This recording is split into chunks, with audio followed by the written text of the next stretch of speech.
Tetap 2.000. Dan antum juga nggak naik-naik 100.000. Tapi kan lebih banyak Ustaz dari 2.000 itu. Boleh jadi 2.000 itu lebih baik dari 100 juta. 2.000 lebih baik dari 100 juta. Kata Nabi SAW, sabaqa dirhamun mi'ata dinar. 1 dirham bisa mengalahkan 100 dinar. 100 dinar itu jamaah, ya sekarang kira-kira 900 juta. Kalau 1 dirham itu, ya kira-kira 9 juta. Bayangin ya sekarang. 9 juta mengalahkan 900 juta. Kok bisa? Nih orang hanya punya uang 18 juta. Dia punya 2 dirham. Kata Nabi SAW, dia hanya punya 2 dirham. Ketika dia sedekah 1 dirham, itu setengah hartanya. Sedangkan yang sedekah 100 dinar, dia punya uang banyak di rumahnya. Di gudangnya itu penuh sama dinar. Dia cuma ambil 1 genggam. Dia sedekahkan. Sisanya berapa? Maka Nabi SAW kalau bicara sedekah, yang beliau tanya itu, berapa yang disisakan? Ketika Umar bin Khattab datang membawa sedekahnya, ditanya sama Rasul SAW, "Madza tarakta li ahlika?" Apa yang kau sisakan buat keluargamu? Mithlu hadza, seperti ini. Berarti setengahnya yang dibawa. Setengahnya yang Umar sedekahkan. Datang Abu Bakar ditanya, "Apa yang kau tinggalkan buat keluargamu?" "Lebih baik dari ini, Allah dan Rasul yang aku tinggalkan." Full semuanya dibawa. Tapi ketika minta doa, disuruh doa, mengakui dosa-dosa. Baik, jadi sedekah. Antum lihat, usahakan antum juga punya sedekah persentase. Supaya ketika antum tambah kaya, sedekah antum tetap nggak berubah. Kalau antum biasa sedekah anak, sedekahnya Ustaz 10%. Ustaz. Pokoknya dapat rezeki, anak potong 10%. Oke. Antum punya uang 5 juta, sedekahnya 500. Punya uang 50 juta, sedekahnya 5 juta. Punya uang 50 miliar, sedekahnya 5 miliar. Banyak 5 miliar Ustaz. Enggak. Sama dengan 500 ribu dulu. Sama persis. Sama. Ketika antum punya uang 1 triliun, sedekahnya berapa?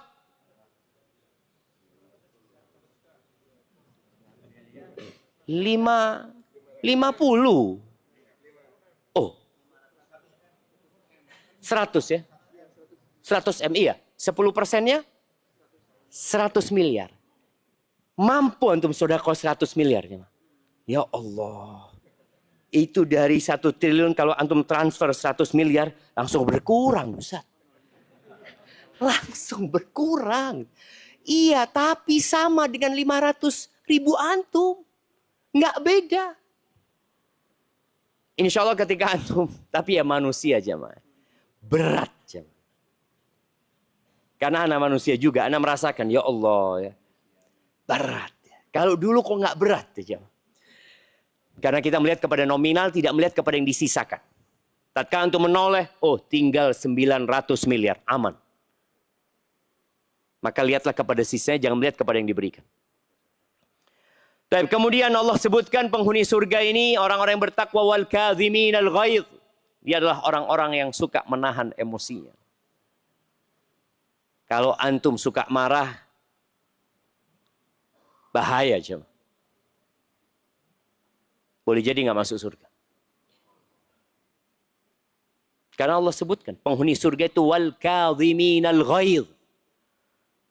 Bukan orang ini nggak marah. Allah menciptakan di diri kita syahwat. Ada kemauan untuk marah. Tapi orang ini kadhim, artinya menahan. Dia mau marah, dia tahan. Padahal dia bisa melampiaskan emosinya. Ini anak buah dia. Kalau kepada atasan sulitlah dia mau marah aja. Tapi kepada anak buah bisa kita marah. Bisa kita maki dia. Tapi orang ini memilih untuk menahan emosi. Ketika datang seorang sahabat minta wasiat Rasul sallallahu alaihi wasallam, beliau mengatakan la taghdab, kau jangan marah. Walakal jannah, masuk surga. Bayangin, jangan marah masuk surga. Maka tolong kalau antum masih pemarah, tapi ini karakter aneh Ustaz. Antum nggak mau berubah. Ibnul Qayyim ketika menyebutkan 4 pokok karakter yang buruk, 4. Beliau sebutkan yang pertama az-zulm, kezaliman, kejahilan, kemudian syahwat, yang keempat al-ghadab, amarah. Orang kalau marah itu elek jadi. Orang ganteng kalau marah, ya Allah. Sampai ada orang yang lihat orang ini dengan pakaiannya yang ya Allah, ya perlente, rambutnya klimis, wajahnya tampan. Ketika marah, na'udzubillah. Toilet keluar dari mulutnya. Toilet keluar dari mulut orang ini. Ada sebagian yang kebun binatang keluar dari mulutnya. Ketika marah. Dan malaikat mencatat antum ngomong apa. Maka tolong wal kadhiminal ghaidh. Kemudian wal afina 'anin nas. Ternyata orang ini bukan orang yang tidak disakiti orang. Dia tadi marah, ada yang memancing emosinya, tapi dia tahan diri. Kemudian dia memaafkan orang lain, jemaah. Memaafkan. Bicara maaf ini, Rasulullah Sallallahu Alaihi Wasallam adalah imam, contoh memaafkan. Bagaimana ketika beliau dilemparin batu di Taif berdarah-darah, dimaki oleh orang-orang Taif Sallallahu Alaihi Wasallam. Ketika beliau dikasih tawaran oleh malaikat penjaga gunung untuk menimpakan gunung itu kepada penduduk Taif atau kepada penduduk Mekah. Kata Nabi Sallallahu Alaihi Wasallam, bal arju, enggak, aku berharap Allah mengeluarkan dari sulbi-sulbi mereka generasi yang mentauhidkan Allah dan tidak menyekutukan Allah dengan sesuatu apapun. Tolong antum jadi orang yang sering mendoakan orang lain. Antum dizolimin, antum disakiti. Ya tiada maaf buat dia, Ustaz. Ana tuntut sampai hari kiamat. Buat apa gitu, Syekh? Ketika antum memaafkan lebih baik. Dan Nabi SAW memaafkan penduduk Mekah setelah mereka membantai 70 sahabat ketika perang Uhud. Setelah mereka melakukan pemboikotan kepada Rasul Sallallahu Alaihi Wasallam dan Bani Hashim serta Bani Abdul Muttalib, ya, di Syi'ib Abi Thalib selama 3 tahun. Ketika Nabi berkuasa, penaklukan kota Mekah, dikumpulkan semua orang yang kalau Nabi mau membunuh mereka semua, nggak salah Nabi SAW. Tapi Nabi memilih untuk memaafkan. Nabi Yusuf, nih kalau ada yang disakiti sama keluarganya. Nabi Yusuf, jamaah, dibuang sama keluarganya. Dijual sama mereka. Lalu ketika Nabi Yusuf ada di atas, kalau masih di bawah orang itu tidak balas, ya biar wajar lah, dia memang tidak mampu untuk membalas. Tapi antum lihat ya, Nabi Yusuf itu ada di posisi di atas. Abang-abangnya ini datang minta-minta sama Nabi Yusuf alaihissalam. Ketika mereka tahu, Nabi Yusuf tanya, apakah kalian ingat dengan apa yang kalian lakukan kepada Yusuf dan saudaranya? Mereka mengatakan, a'anta Yusuf, engkau Yusuf. Mereka minta maaf sama Nabi Yusuf. La tathriba alaikum liyawm. Nggak ada celaan buat kalian. Selesai sudah. Karena orang kalau menyimpan dendam, dia semakin cepat tua. Dan semakin banyak penyakit yang menimpa dia. Makanya Allah memerintahkan kepada Nabi SAW, lihat jemaah, supaya antum belajar menjadi penghuni surga. Kata Allah, fa'fu anhum, maafkan mereka.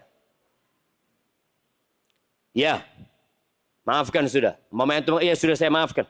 Wastaghfir lahum, mintakan ampunan dosa buat mereka. Ini mereka yang punya salah sama kita. Kita disuruh maafkan, lalu kita suruh kata, ya Allah ampuni saudaraku fulan, ya Allah. Bisa antum melakukan itu? Ya harus bisa kalau ingin jadi penghuni surga. Kemudian wasyawirhum fil amr. Ajak mereka musyawarah. Ya Allah, sudah bikin loro hati, disuruh maafkan, disuruh minta ampun, lalu suruh dekat sama dia. Musyawarah. Enggak, Ustaz. Sebagian kita kan susah, jemaah. Tolong kita ya introspeksi diri. Apakah kita termasuk orang-orang wal'afina 'anin nas yang suka memaafkan orang lain atau enggak? Abu Bakar Siddiq sempat tidak mau memaafkan. Abu Bakar manusia biasa. Ketika Mistah, ya, kerabatnya seorang muhajirin yang miskin, Mistah ini dan kerabatnya Abu Bakar. Abu Bakar selalu memberikan santunan. Tahu-tahu Mistah ini ikut-ikutan menyebarkan isu bahwa Aisyah berzina. Jamaah, jangan sampai antum itu terjebak dengan isu yang dikembangkan. Apapun. Ketika kita tahu nggak ada gunanya, udah jaga mulut. Bagaimana Mistah ini ikut? Kenapa? Karena berita itu tersebar di masyarakat Madinah. Dan memang kebohongan itu kalau diulangi jamaah, kemudian diulangi, kemudian kalau sekarang ada medsos ya, kalau dulu kan lewat omongan ya, orang ngomong, iya, Aisyah itu datang masuk kota Madinah bersama Safwan bin Mu'attil. Berduaan dia. Pasti berzina ini. Ngomong lagi. Sebulan di Madinah, berita Aisyah berzina itu merajalela. Aisyah nggak tahu. Karena belum ada yang bikin status waktu itu jamaah. Jadi itulah, dulu kan orang kalau di rumah aja aman ya. Aman dari omongan orang. Kalau sekarang di rumah pun tidak aman. Karena di handphonenya dia bisa melihat apa saja. Akhirnya Aisyah itu disidang. Disidang karena isu. Bukti tidak ada. Tapi yang ada, Aisyah itu datang masuk ke kota Madinah bersama Safwan. Boleh jadi di sana, padahal kita tahu persaksian untuk zina ini harus melihat. Harus melihat dengan kedua matanya proses perzinahan itu. Dan 4 orang yang melihat. Nggak ada antum grebek. Umpamanya ada orang grebek orang di dalam di dalam hotel atau apa. Oh berzina. Mana berzina? Ini berduaan. Ya berduaan. Tapi antum melihat dia berzina. Yang ngapain dia di sana? Loh, antum ngelihat nggak dia berzina? Ya enggak, ya sudah. Ketika antum tidak melihat, antum akan dipecut 80 kali ketika mengatakan itu berzina. Sumama ini, Mistah ikut itu jamaah. Aisyah disidang. Disidang sama Rasul SAW. Di situ ada Abu Bakar, ada ibundanya. Nabi SAW mengatakan, ya Aisyah, kalau benar engkau melakukan ini, yang kau bertobatlah kepada Allah Azza wa Jalla. Kalau engkau tidak melakukan, ya Allah akan membersihkan namamu. Aisyah yang awalnya nangis, diam Aisyah.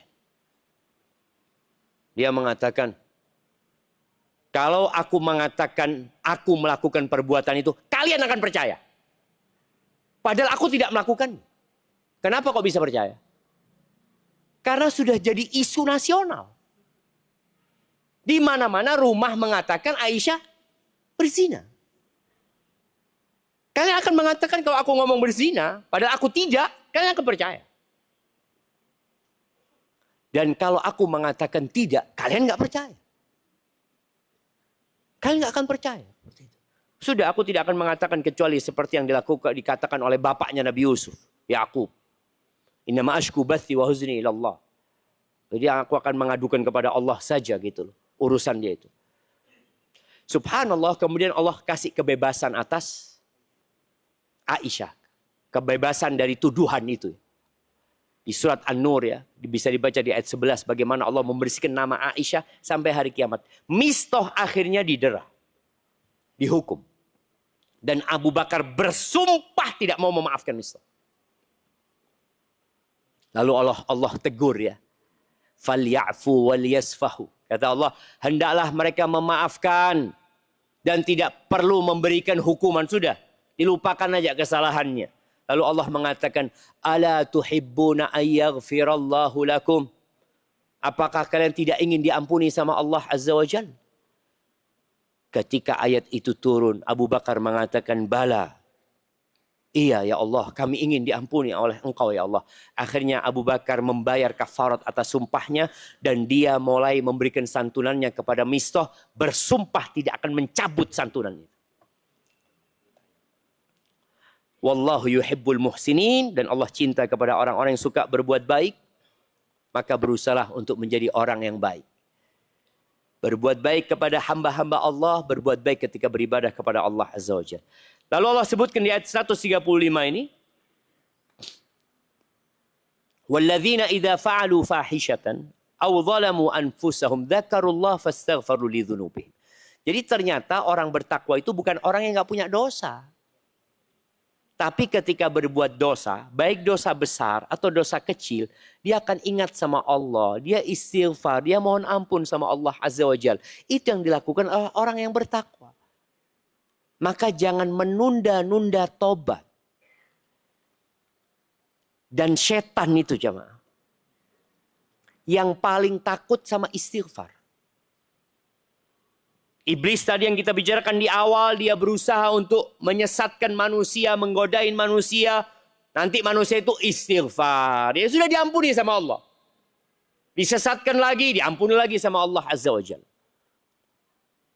Lalu iblis berpikir untuk menciptakan suatu dosa yang orang itu tidak akan bertobat. Apa jemaah? Al-ahwa. Hawa. Kalau tadi dikatakan mungkin perbuatan bid'ah salah satunya. Itu termasuk yang orang nggak akan tobat. Kita tahu bid'ah itu bertingkat-tingkat ya. Ada bid'ah mukaffirah. Ada bid'ah yang menyebabkan pelakunya kafir. Seperti bid'ah orang-orang yang mengatakan Allah bisa menyatu sama manusia. Muslim, dia mengaku Muslim. Seperti kalau kita lihat ada bid'ahnya orang-orang Syiah yang mengkafirkan Abu Bakar. Bayangin jemaah. Abu Bakar kafir menurut mereka. Umar kafir. Utsman kafir. Semua sahabat itu masuk neraka. Kecuali beberapa orang saja. Kita lihat bagaimana iblis menciptakan sesuatu yang orang itu nggak tobat jemaah. Karena dia merasa, lu benar. Kemudian ada bid'ah yang menyebabkan orang itu fasik saja, tidak sampai kafir. Bid'ah itu juga ada yang berat, ada yang ringan, ada yang macam-macam lah. Tapi orang ketika melakukan yang seperti itu, dia merasa benar dan dia tidak akan istighfar. Siapa yang membunuh Ali bin Abi Thalib? Masih ada hadiah? Oh terakhir. Nah, buat akhwat. Oke, buat mak-mak katanya. Mak-mak kesian nggak dapat hadiah. Mak-mak, fadol. Yang ada di atas ini, siapa yang membunuh Ali bin Abi Thalib?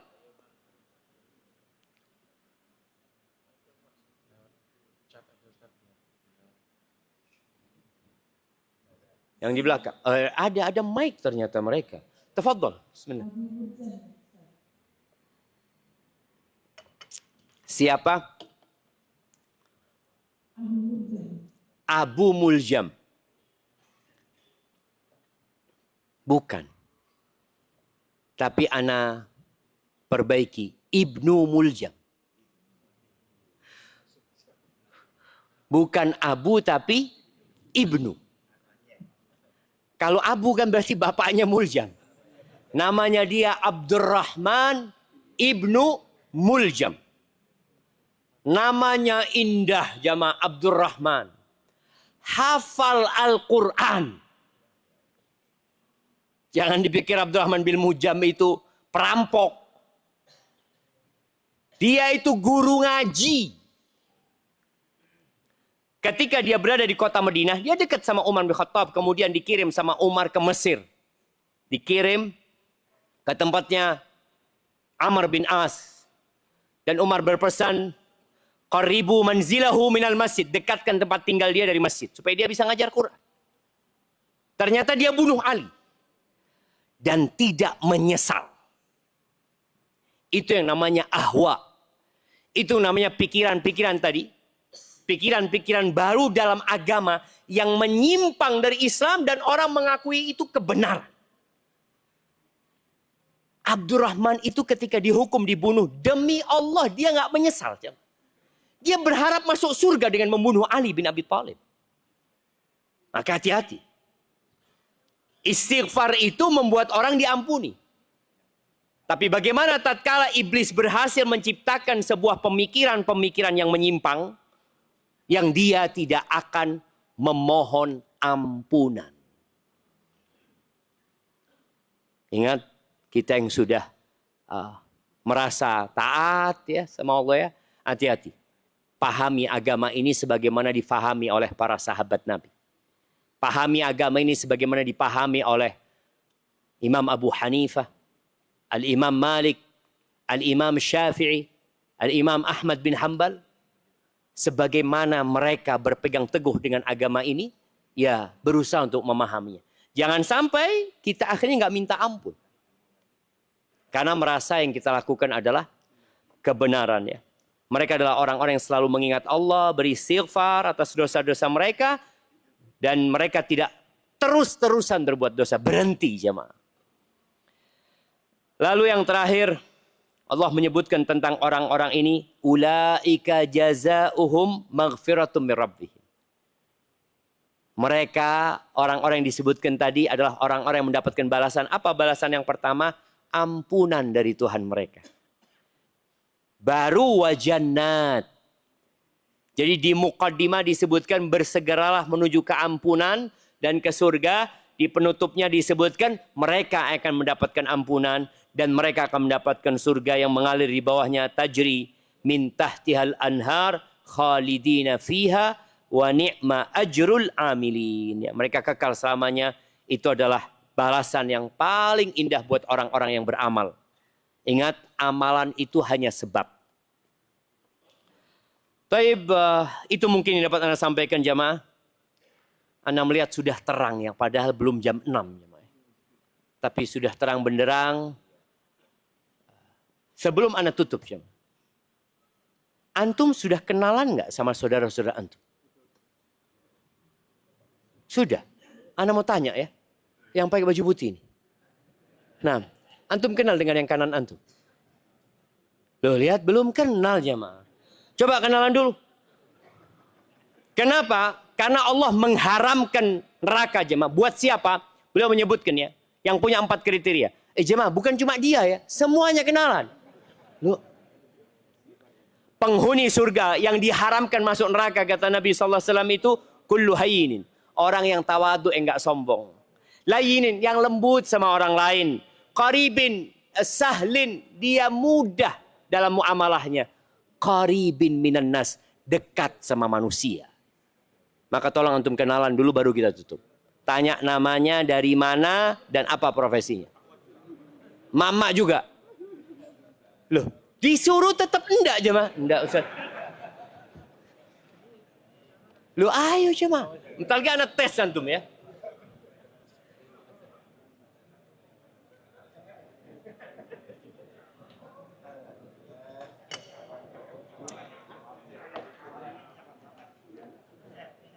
Sudah semuanya. Nah, yang pakai baju merah, siapa namanya yang di kanan? Dari mana? Pasuruan, apa profesinya? Loh ya, kenalan biar lebih dalam kenalnya. Ayo jemaah, nggak apa-apa jemaah. Boleh jadi yang sedang antum kenalan sama dia, dia masuk surga lebih dulu daripada antum, dan dia bisa memberikan syafaat kepada antum. Loh, karena kita mau masuk surga.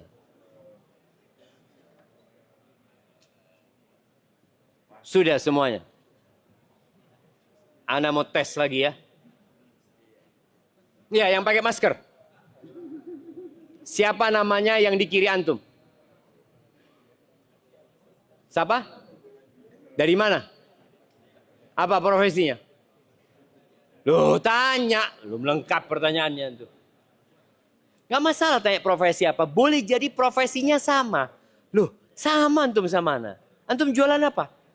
Ana jualan genteng. Loh, ana jualan genteng juga, Masya Allah. Boleh jadi akhirnya jadi kawan akrab jamaah. Itu yang dapat ana sampaikan jamaah. Ana rasa nggak ada tanya jawab ya. Karena ana ada kegiatan selanjutnya. Ana terima kasih kepada para panitia dan para takmir masjid dan para jamaah yang mau hadir karena sekarang subuhnya sangat pagi.